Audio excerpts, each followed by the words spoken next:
Assalamualaikum warahmatullahi wabarakatuh. Pepatah mengatakan tak kenal maka tak sayang.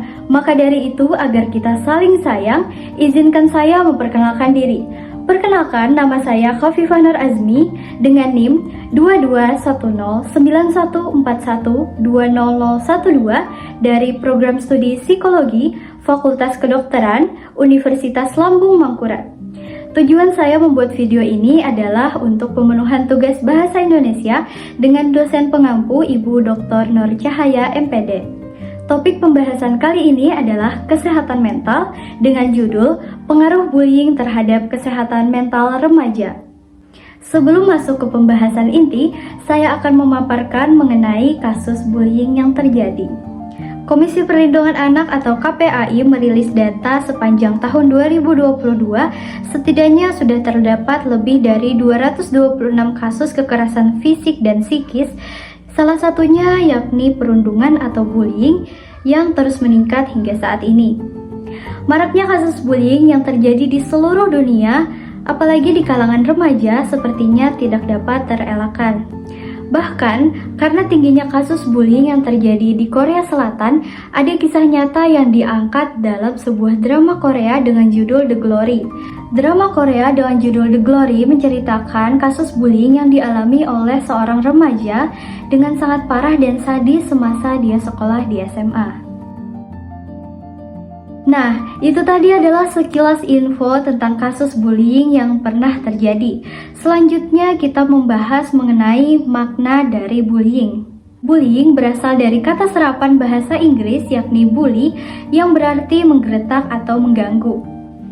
Bullying adalah tindakan agresi yang dilakukan berupa kekerasan fisik, verbal maupun psikologis yang dilakukan oleh orang lain atau sekelompok orang dengan berulang-ulang bertujuan untuk menyakiti mental atau fisik targetnya.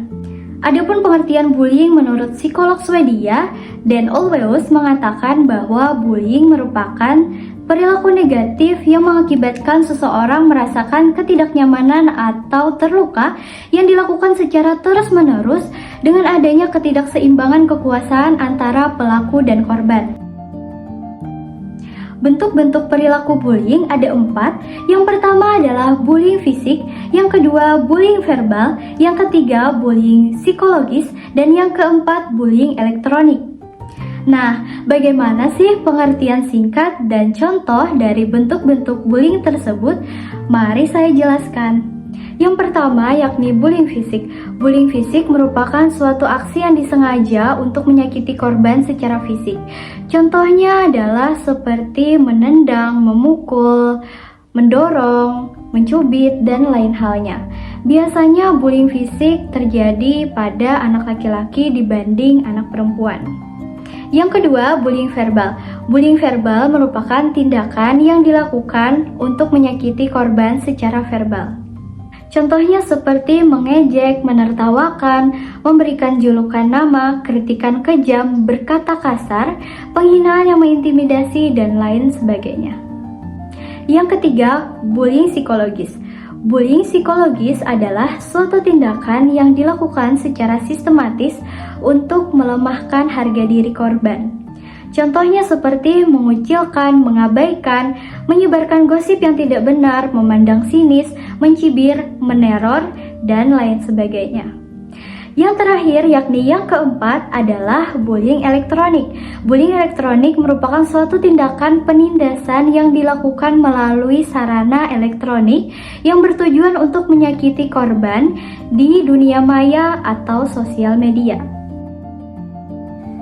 Perilaku bullying dapat terjadi karena faktor berikut. Yang pertama adalah faktor keluarga, yang kedua adalah faktor lingkungan sekolah, yang ketiga adalah faktor lingkungan sosial, yang keempat adalah faktor teman sebaya, dan yang kelima adalah faktor media sosial.